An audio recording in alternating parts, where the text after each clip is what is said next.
G'day everyone. Hello, hello. John Hollenberg here. Hope you're doing well. I'm just getting a little bit organized.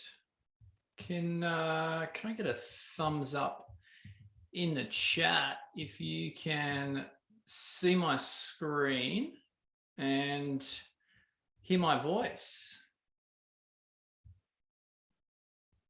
We got a bunch of people rolling in. All good. G'day, Mark. Hello, Helen. How you doing? Gil. Hey, Gil. Got a bunch of people coming in.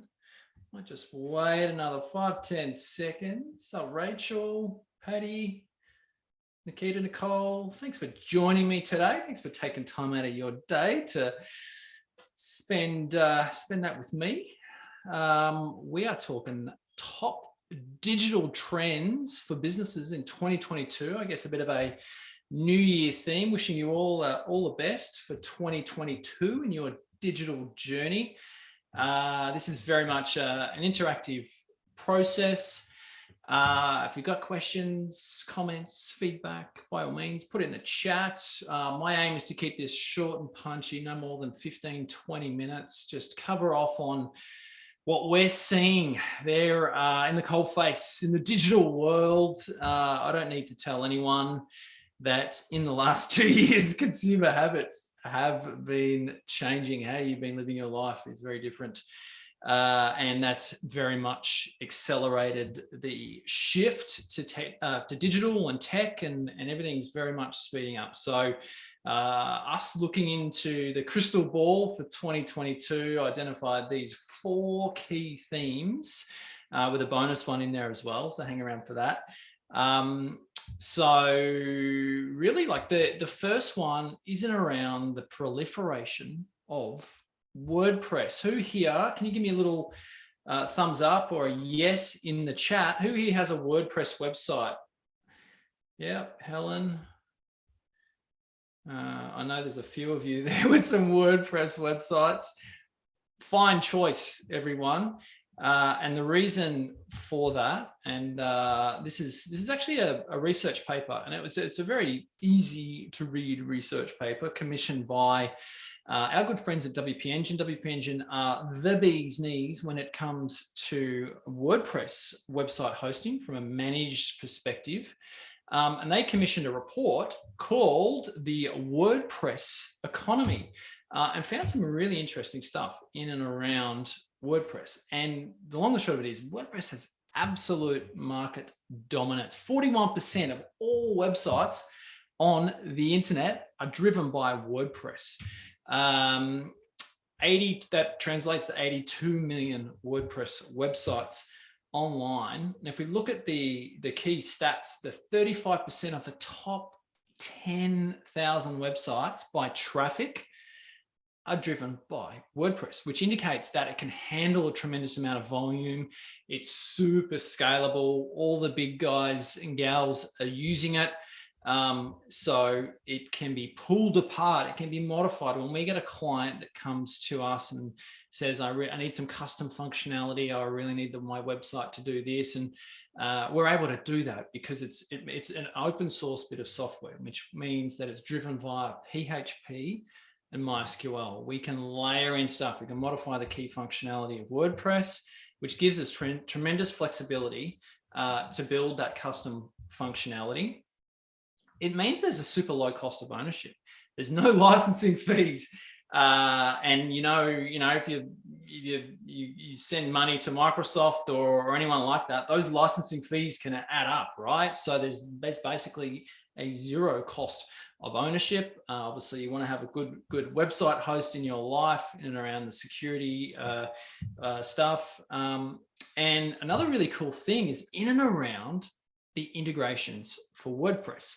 So what this means is if you've got Xero, or if you've got a CRM, your email marketing tool, or if you've got a shipping plugin for your e-commerce shop, you can quite easily bolt that stuff in. If you've got a problem in your life, more than likely someone else has had that same problem and they've written a plugin or an integration for that. So it just ticks a lot of boxes. And WordPress in this report, I'll actually send a follow-up email with a link to the report.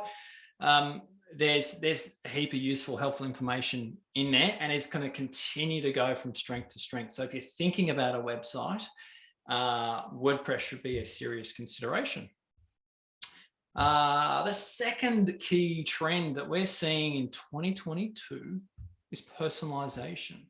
So obviously we are living very much in a digital world, and what we really want to do as website owners or as digital natives and all that sort of stuff are really providing consumers with a personalized experience, an experience that they would have got had they been in an offline environment, mimicking that service.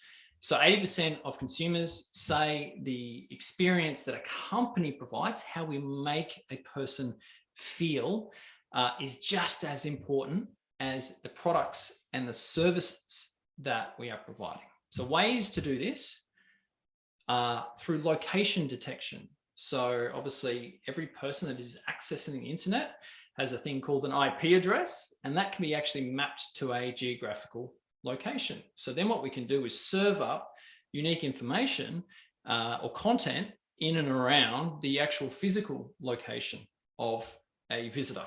I'm going to show you an example of that. Past website usage. So if someone's spent a lot of time on a very specific page, we can detect that. We can, program it in such a way that you can steer someone back through that. Device recognition. So the difference between, say, a mobile device and desktop. If you're on a very sort of technically heavy website that is actually better suited to a desktop experience, then we might want to steer someone back through that because we can detect that they're on a mobile device and they're probably not going to get the best experience from that. And then time spent on page. So if someone's been really honing in on a product or whatever, we can recognize that and they can come back when maybe they come back to your website. We can have a pop-up or something that really tries to drive them back and get them re-engaged.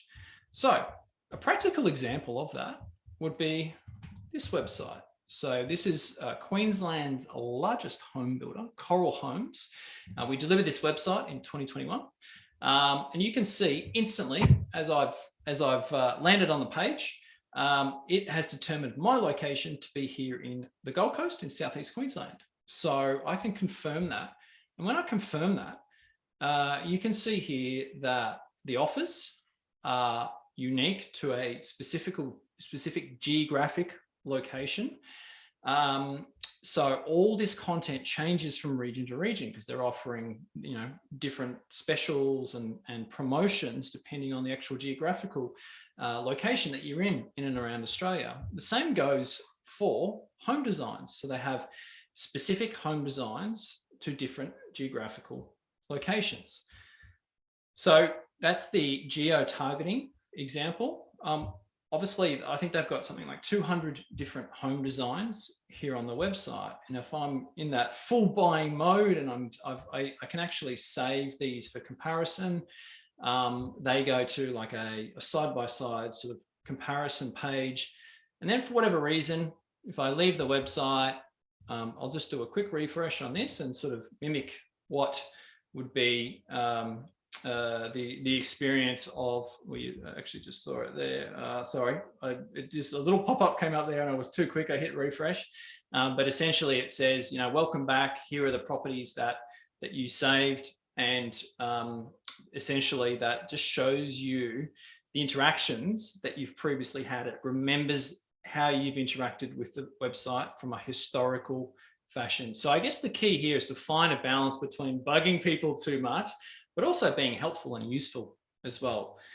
So give me a little thumbs up. Make sure that I'm making sense. I'm not punching through this stuff too quick. Let me jump back into here. Do we have any questions along the way? Sing out if you have anything. Thanks, Gil. So the third theme for 2022 is data-driven lead gen. So what do I mean by that? And this is something that we are building out for our own business. I'm going to show you an example of what we call our digital strategy scorecard. And the real key here is to produce higher quality leads. What we want our website to do is to consistently produce high quality leads where we know a heap of information in and around the problems, the issues, the deficiencies or the gaps in our prospective clients' current sort of world. So the way that we do that is through quizzes or scorecards. And what this allows us to do is capture valuable information about the users and their problems. We can then provide some quick wins in terms of actionable automated advice where essentially they're in the driver's seat, they can self-serve. What this allows is just for warmer sales, nurturing conversations. When our sales team pick up the phone and get in touch, it means that we can have a conversation and say, oh, you know, your SEO is not doing that great. You know, here's some information, or here's some examples, or here's a case study on someone who's doing exceedingly well in that. What we can do is push this information through to the CRM program or an email marketing tool. So all this very useful, helpful information, the detailed information in and around your prospective clients, allows us to then run personalized marketing campaigns. So then that's where we can tailor specific messages, email marketing campaigns, retargeting, even, you know, social advertising. All this can be very much personalized using this very powerful data that we have. So let me actually jump out of here and I'll show you an example of our digital strategy scorecard. So this here, this is a landing page, and this essentially sells the value of that. This would exist on our website. We're just actually about to pull the trigger on that and go active with it. But essentially we paint the picture and say, you're going to get feedback on these 7 key areas through digital strategy, your logo and branding, visual content, website, SEO, and hosting and support. Essentially, all you need to do is answer a bunch of questions, and from the back of that, we will give you a score. So we prompt the user for this information, punch in my details, and then what that does is then redirects to our quiz. And because we have this 7-step framework, it asks a bunch of information. So if we look at this from a digital strategy perspective, do you treat your digital strategy as a 24/7 salesperson in your business? Yes, somewhat, or no. So in this instance, we have different weighting assigned to the responses that are in there. And essentially we guide people through a whole series of questions. Now, for the purposes of this, I'm going to move through that very quickly. You can see here, we get a progress bar. We can see how we're going. I'm just going to punch in this information nice and quick so that I can show you what is on the other side of this. And then what happens is there's some calculations done behind the scenes, and we get an overall score. So for a web guy, I'm not doing too well, 60%.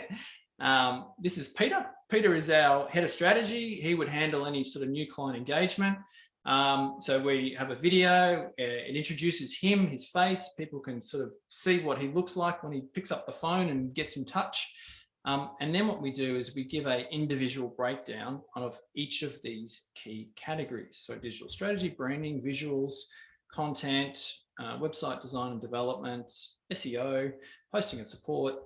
And then in this instance, this is where we can layer in different case studies to say, if someone wants to dig into this some more, we can provide some quick wins. We can show them how they might want to enhance, better functionality and create a better user experience, or a case study around SEO or whatever. The other cool thing is I get an email. So I'll jump in my inbox and you'll see that I get a response and says, hey, John, here are your results, summarizes those. Obviously, this then gets pushed out. We use ActiveCampaign as an email marketing tool. And then obviously there's different calls to action in and around providing assistance if someone wants to dig into that some more. So this is going to be a massive trend in 2022, just in and around giving people quick wins, but also from a lead gen perspective, knowing where people's problems are so that we can have more meaningful conversations when we first engage with them. Number 4, we're almost there, people. Number 4 is no code solutions.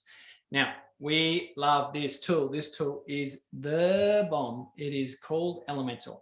And what Elementor is it bolts into WordPress. So you've got WordPress that provides a whole bunch of your basic functionality from a content management perspective. Then Elementor sits on top. And what this allows us to do, or an end user allows to do, it's really like level the playing field in terms of you being able to create just awesome pages with a whole bunch of functionality. So driving your online presence isn't actually as hard as it used to be. There's still very much a place for people like us in the world. But what Elementor does is it provides flexibility. So it gives you pre-built pages and blocks that allow for every conceivable requirement. So you can see here, we've got headings, we've got images, we've got video, accordions, carousels, lists, all that sort of stuff. So essentially what it allows a website owner to do is to build out really cool pages. And I'm just going to show you what that looks like. That means that you are in the driver's seat. Let me just jump in here. Okay, so this is a page here, a landing page that we have set up on our website. And this is what the front end looks like. If we jump in to the back end, this is the Elementor interface. You can see that it's broken up into lots of different blocks. Let me just show you. So say we had a section where we wanted to put in a video. Now this video might be a full width one, so you can select your block structure. And then all I do is drag in the video widget, and it allows me to then go and do a bunch of configuration stuff. So if your video is up on YouTube, you can put in the URL, you can choose to autoplay out the different dimensions, all that sort of stuff. Say I want to put in a photo gallery. I can set up a 4-column setup, and then from there I can just drag and drop and essentially get a pretty cool page built out in no time. So really the angle here would be to have someone build you just a really nice shell. So very much that's what we specialize in, is more the custom design side of things. But then from an end user's perspective, you have the ability to build out amazing landing pages, build blog pages, build sales pages, all this sort of stuff. You are in the driver's seat, and that is all sort of housed within this nice custom website. So that is Elementor, and that's what we call a no-code solution. The final one, this is the bonus one, and this is definitely not new. This is not a trend. It is around consistency, and consistency is my theme for 2022 when I was reflecting on the year that was and the intentions that I set for this year. Very much it all comes down to consistency. So I'm reading a really great book at the moment. It's called Atomic Habits. I'll show you what that one is in a sec. And really, like the basic premise of this is small things done every day compound. So the reason that I have this graph up here, this is actually our traffic graph for 5by5.com.au. So we've started the year really strong. There's been a heap of leads and inquiries that have just naturally come through organically. This graph is measuring the organic traffic that comes through to our website off the back of Google every single month. So you can see here, back in 2015, we weren't doing a whole bunch. We were a website designer that didn't have a lot of traffic going through to their website.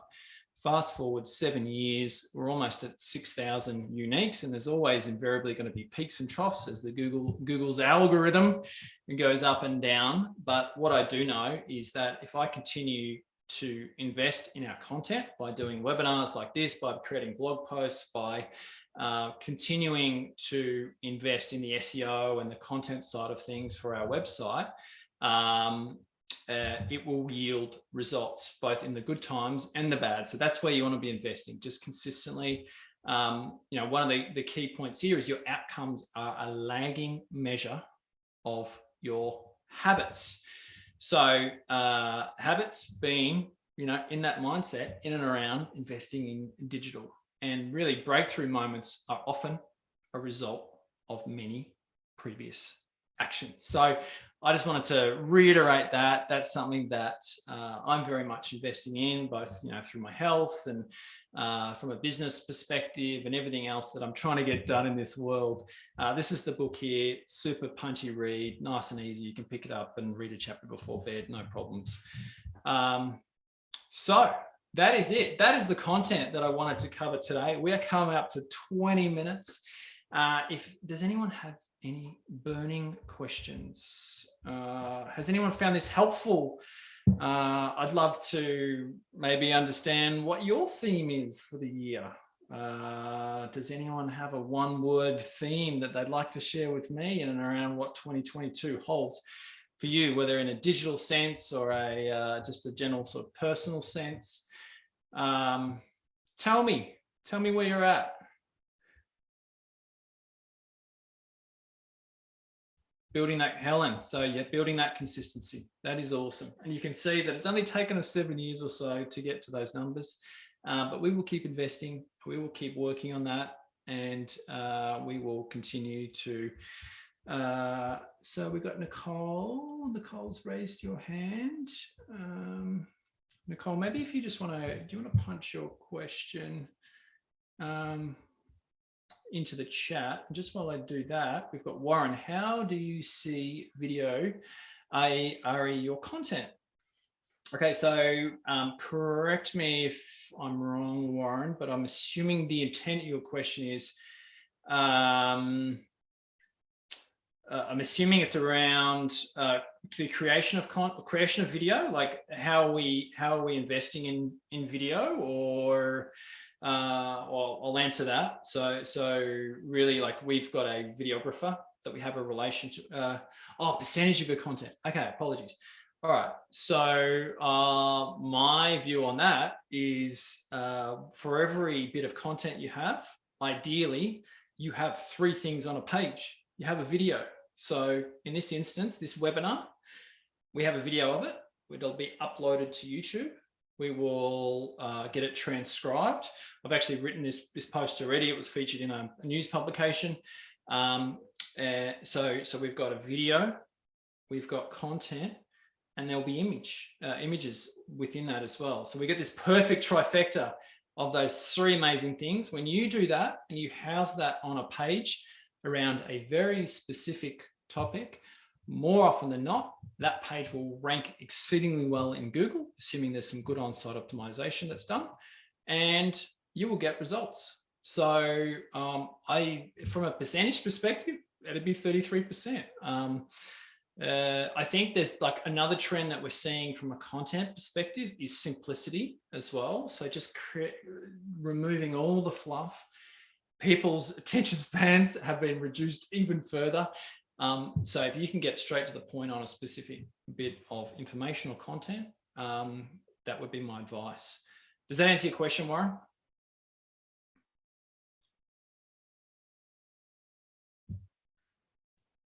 No problems. All right. Any other questions in there? Nicole, you did raise your hand. I didn't see a Q&A or a question in there. I'm sorry. I'm not sure if Nicole is still here. Oh, there we go. Sorry, I've allowed you to talk, Nicole. You are muted. If you want to ask me a question, just feel free to unmute yourself. And I should be able to hear you.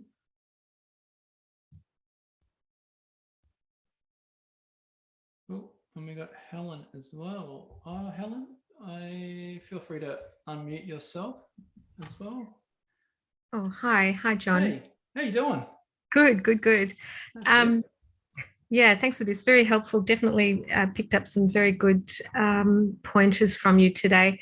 But I'm just wondering, with that scorecard or the quiz. Yes. And then with the video at the end of it and the email and all of that. What did you use to build that? Was that also done through Elementor, or did you use I don't know, one of the email companies to do that? So it's actually, we've built that as a plugin. So it's a custom bit of code that we've written within WordPress. So it's still managed through WordPress. So what we can do is quite easily, if you're familiar with the WordPress interface, you can change the questions and edit all that. Yes. But essentially, it is a custom bit of software that we bolted in because we couldn't find anything that sort of specifically did exactly what we wanted. There's lots of different variations on there. So you could do something through like Typeform or even Gravity Forms. Yeah. But yeah. Does that answer your question? Yeah, that's great. Yeah, thank you. No problems. Well, good. I think we've lost.